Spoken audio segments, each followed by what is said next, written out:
Hello everyone, it's Kissy, and today I wanted to talk about the Sun opposite Neptune and certain experiences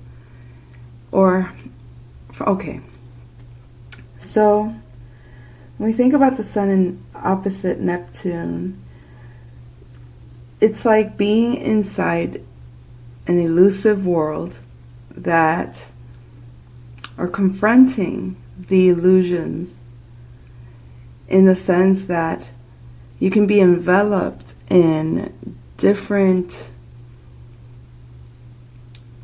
dreamlike states, fantasies, very nebulous energy. And so I'll give a few examples, positive and negative, with my own experience. So for instance, today I bumped into someone that I haven't seen in a while. I thought she had moved out of the community, but she didn't. So as we started to talk, she starts telling me, the story of her situation or what was going on and stuff. Now,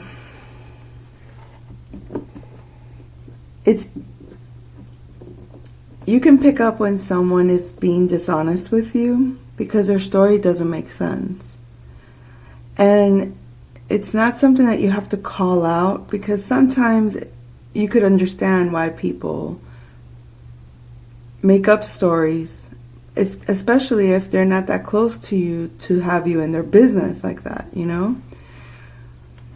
But most people don't really know how to just keep things simple and say, oh, everything's good, and just change the subject and talk about something else and make it clear that they're not discussing that or that they don't want to talk about that. So instead, they start kind of like elaborating on different things to really mask the true circumstances. And it's very sad to me because people are afraid of being judged. People are afraid of telling their truth because they feel ashamed to express themselves. And I'm not going based on assumptions. I'm going based on experiences that I've had with her in the past, and experiences that I've had of my own, where I can pick up on the subtleties of her story and why or how she came up with certain things to say to justify her circumstances. So a woman in a bad relationship that doesn't want you to know that her relationship ended might talk to you and boast or brag a little bit about certain things, or justify, and over-explain other things to avoid talking about that situation in particular. And I really wish that more people could just say what it is and then accept the consequence of it. You know what I mean? Like, if she was to have said to me, no, girl, I had to kick my baby daddy out of the house because he's a bastard, he's a fucking idiot loser, and my family did me wrong, they didn't really help me, and now I'm struggling with my kids. If she would have said that to me, I would have come up with solutions and resources to help her become more independent and cope, and help her recognize that that's not something to be ashamed of, or that that's not something for her to hide. And obviously you're not going to go and brag and tell your business to everyone, but if someone cares enough to inquire about your life, to ask you how you're doing, and genuinely wants to know that, how you and your kids are doing, then it behooves you to be open with them and just express, shed light on the illusions. The thing is that a lot of people also prefer to keep the lie because the truth hurts too much to acknowledge. And I get that too, I've always said I prefer the ugly truth over a pretty lie. Not because I'm above that. But because of the pain that we experience, or that I've experienced from illusions, some that were created to cover my eyes from the reality of things, like people that have kept me in the dark about who they really were towards me, but also the lies that I've chose to ignore, the things that I've decided I didn't want to look at, I didn't want to acknowledge or face about others. And it's like, do you really want to face that? Because it's very painful to when you realize someone's not who you thought they were. It's really hard to cope or make what's the word?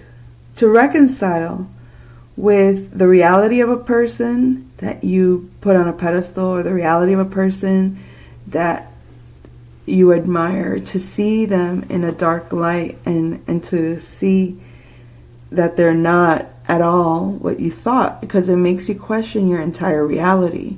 And people are afraid of that. It's like when your reality gets shook, most people are unable to face that without having a mental breakdown, without having an emotional breakdown. That's hard to recover from. So early on, I had to go through a lot of that disappointment and pain, and feeling overwhelmingly deceived by reality. And there are some truths that are just so hard to bear, so hard to accept. Like even something as simple as that someone would think like, oh, it's just a divorce. Oh, they went through a divorce. But to accept a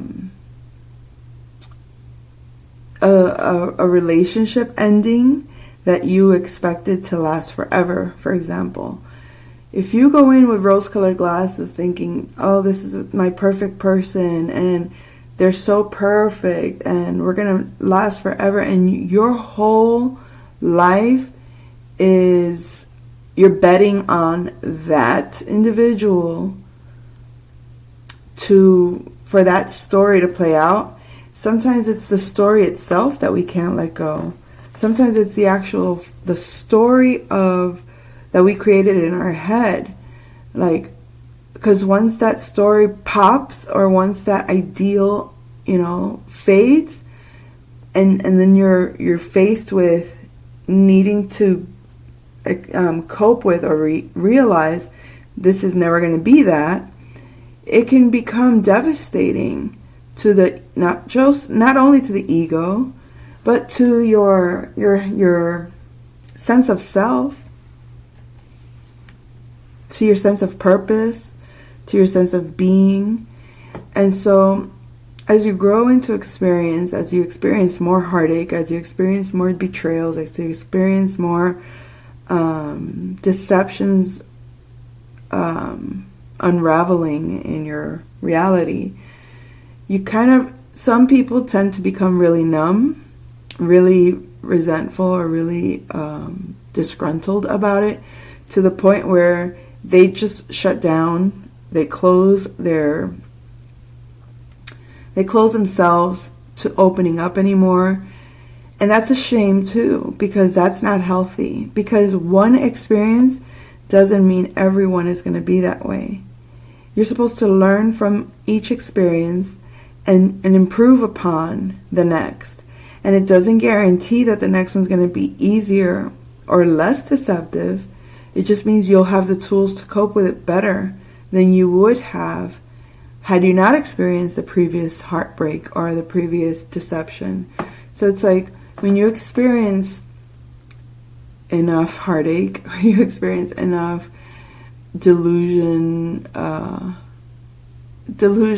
that you've had to face and be like, okay, this is not real. This is not reality. I gotta come to grips with, it is what it is. From that standpoint, now you can create a different reality, because it is what it is is temporary. It is what it is, meaning some people say that like, that's life, accept it. And it's like, no, that's been life up to this point, accept it, and now move on. Now create a better perception. Now create a better way to look at things. Create a better way to feel about it and think about it, and a better way to cope with it. You have no option because you have a purpose. It just may not be with those individuals that have proven to be as they are. And there's nothing wrong with who they are. I mean, my mom always said, para el gusto se hicieron los colores. Properly saying it in Spanish, that really means for the things that you like or love or are attracted to, kind of thing. El gusto is your desire. For that, colors were made. In other words, you're not for everyone, and not everyone's going to be for you. And it's okay. That's what exploring life is about. That's what exploring, making experiences is about. You can't put yourself in a little box out of fear. Say, I never want to open up to love again, or I never want to open up to friendships again, or I never want to meet new people again. That would be a disservice to yourself. That would be slow suicide. We didn't come to Earth to be alone. We didn't come to Earth to be disgruntled and rigid and bitter. That's not life. That's death. And so, and another thing is that person or that situation really worth you basically shitting your life away into nothingness? You know what I mean? It's like, no. A great friend of mine once said to me, the best revenge is a better life. And if you use that fuel to create a better version of yourself, if you use that fuel to enhance your own sense of self and your own growth, it's like, whatever you rejected in me, I'm going to show that it's going to be something you will want. Whatever you thought was wrong in me, I'm going to show you that it's great in me. Whatever you thought was ugly in me, I'm going to show you it's beautiful. Whatever you thought was worthless in me, I'm going to show you how valuable it is. Ultimately, that mindset is it is a competitive mindset, but you're competing with yourself. You're competing with your self-belief. You're competing with your self ideals, in the sense that you're not allowing the world to dictate who you are, despite how ugly it's been to you, despite how cruel it could have been, despite how unfair you think it may have been. Life has a way of giving you opportunities, even from the most painful and the most disadvantageous situations. If you choose you, if you choose to love you, if you choose to fight for you, if you choose to stand up for you, if you choose to accept nothing less than the best for you. And that's not being egotistical, that's not being high and mighty, that's not being cocky or arrogant or self-deceptive even, if you're actually in fact working towards those goals. So look at this transit of the Sun opposing Neptune as an opportunity to dispel any and all illusions, to rid yourself from the idea that you have to create an illusion, because as much as a fantasy is beautiful, it's not a reality, right? Like, for example, you start talking to someone, dating someone, and you want to present the best foot forward. And that's a great thing. That's very that initiative to want to be the best and to present yourself in the best light that you can to a person is really what you're saying is, I want to be the best. I want you to see all the greatness in me, because nobody wants to acknowledge their flaws. Nobody wants to look at they're ugly, or they're the things that they are that are not, in the best light. Most of us want to be seen in the best possible light. So when you start dating someone and you want to be their fantasy, you want to be their ideal, you want to be their greatest, joy, their greatest happiness, you want to be the perfect thing for the person you love, right? This could be for your children. This could be for your partner. This could be for your family, your friends, your co-workers, your boss, whoever. When you want to, when you're competitive in the sense of you strive to excel, or you strive to be, quote unquote, the best in any area of life, you're creating an illusion of perfection that isn't necessarily the reality of you, but it's what you're trying to bring forth of you. And it's not that you're trying to hide your negatives. It's that as you know, why am I going to give to someone the worst of me? Why am I going to give someone parts of me that are unhealthy? Why would I want to give someone the least amount of the least that I can give of myself? It's a disservice to yourself. It's like, I don't want to be seen in your eyes as the worst experience you've ever had. I don't want to be seen in your eyes as someone that didn't give their best. I don't want to be seen in your eyes as someone that didn't care sufficiently to bring their best foot forward. And so from that Virgoan energy of of perfection, we can tend to want to perform at our best. This could be that first date, you want to really give the best of you.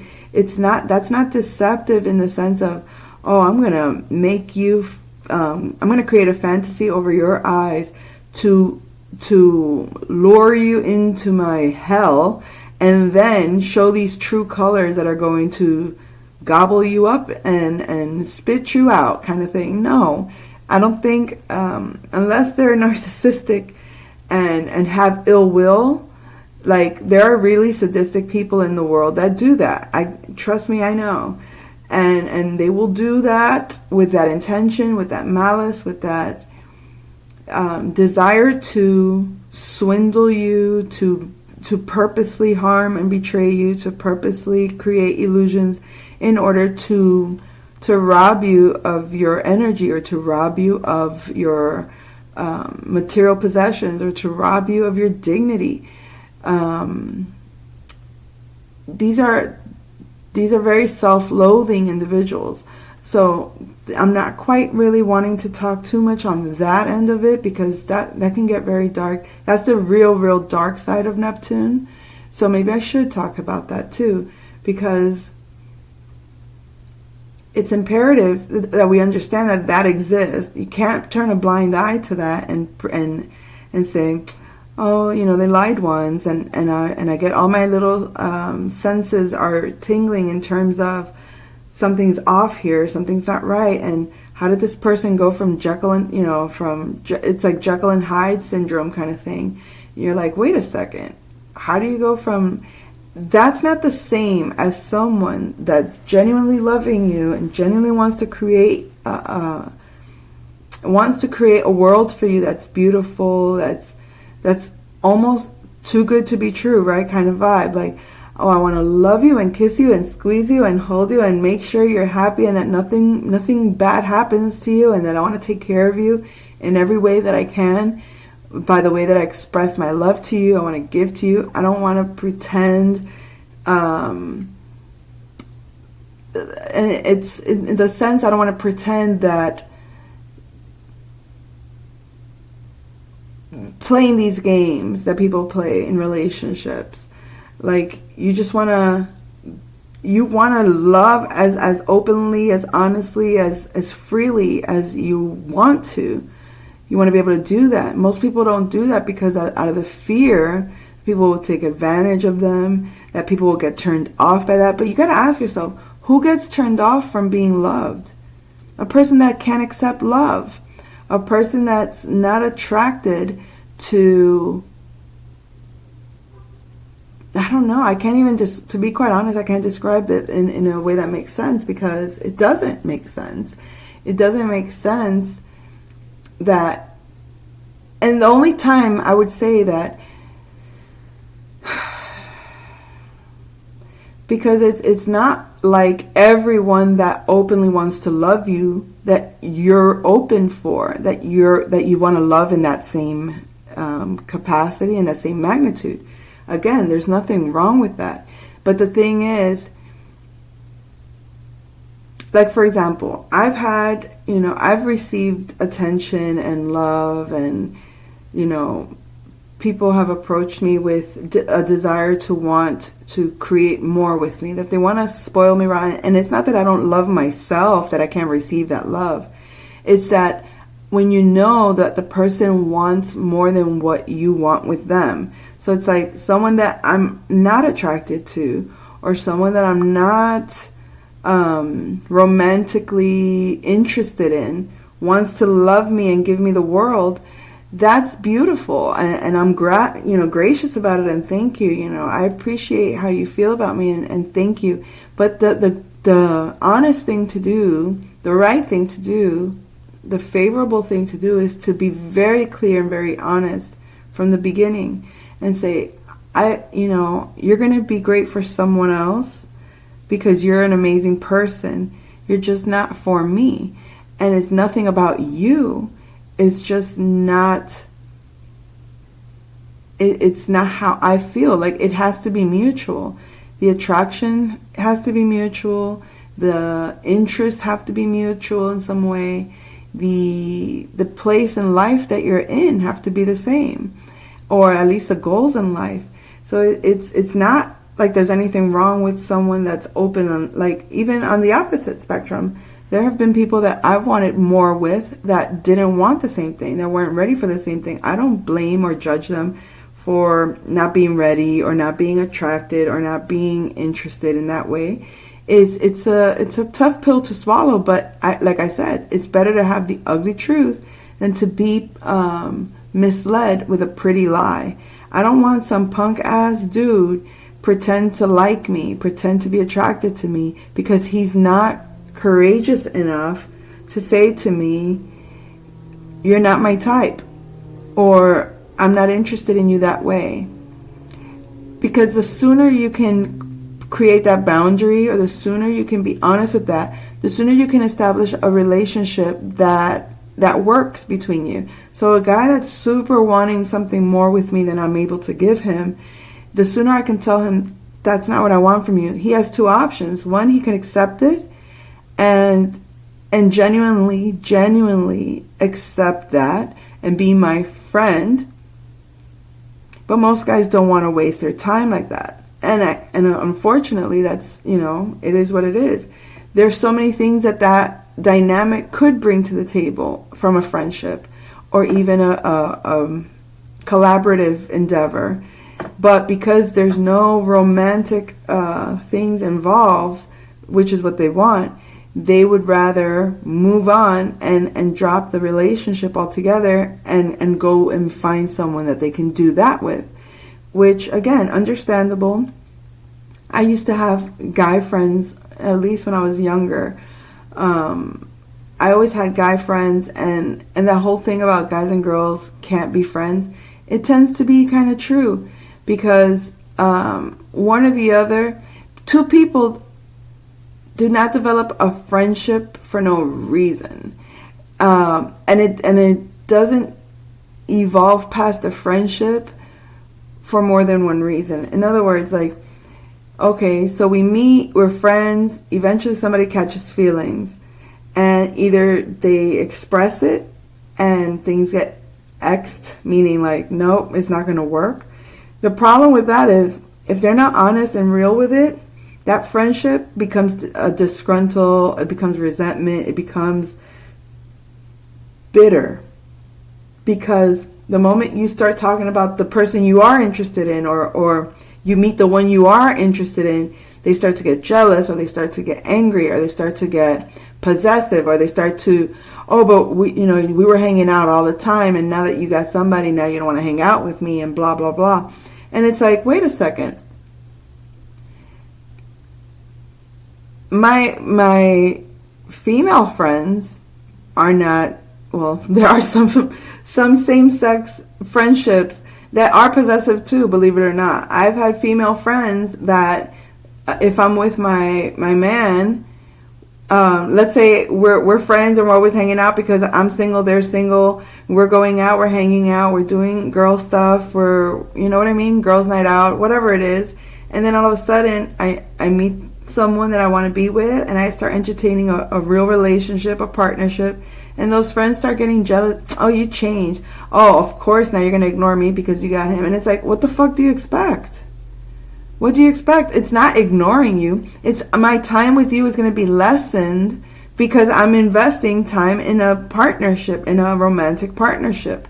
So, yes, the friendship can still go, but friendships are not supposed to be possessive. No friendship, whether it's heterosexual, meaning like, or opposite sex, it doesn't matter. Friendship should not be possessive.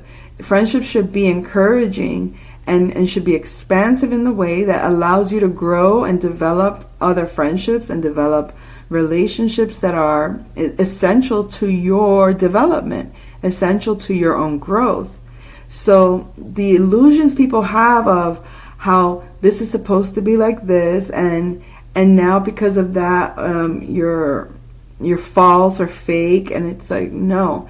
People create ideals in their mind of how things are supposed to go, and the moment you bust that bubble, or that bubble gets busted based on change, based on things evolving in a different direction than was expected, those interplays or those dynamics become very very fuzzy, so to speak. You know what I mean? And that's where you start to see that friends become your enemies, hidden enemies, or people become supposedly they're happy for you, but they're really not, or supposedly they really support what you got going on and seek to sabotage it out of their own ego and out of their own inability to accept reality and pretend that the illusion is real even though they know it is not. So, I've always said honesty is the best policy.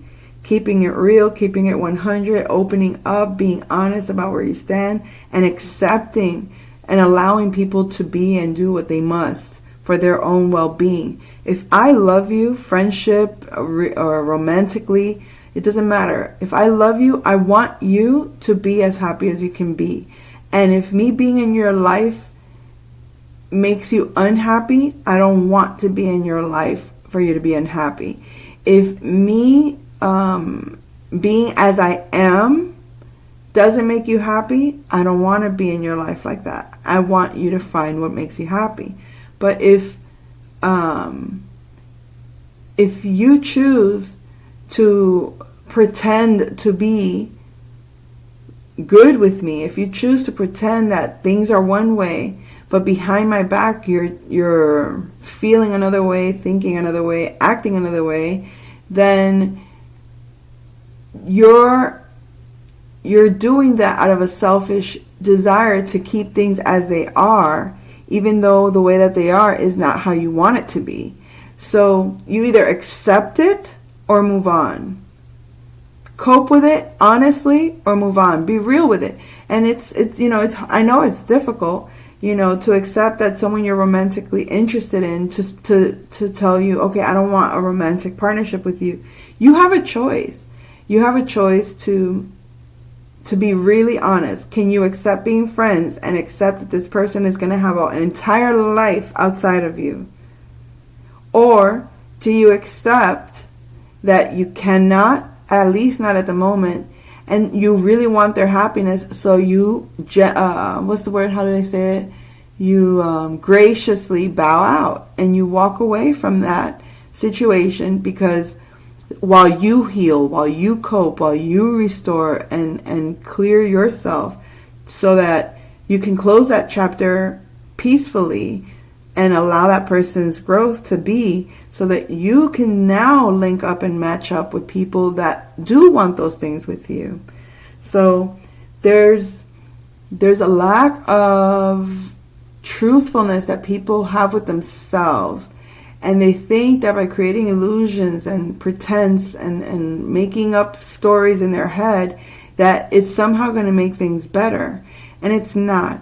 And going back to when you, like I said, there's a difference between wanting to bring into the dynamic the best of you, and then let's say you start dating someone and you're bringing the best of you, and eventually you get to know each other. This could be friendship and this could be romantic, but you start to hang out more often, you start to interact more day to day, and you disagree on something, or you end up having an argument because you didn't see eye to eye on a matter.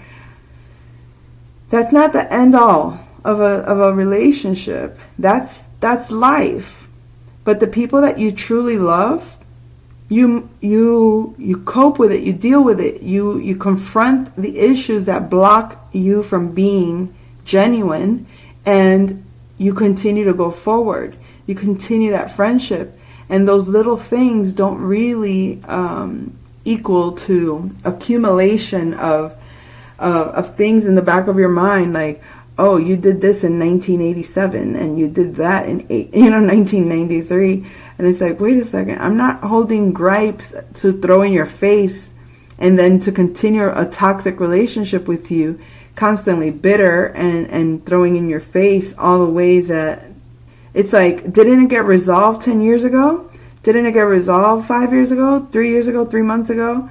So either you resolve it and move forward, or you accept that it cannot be resolved and you move on separately.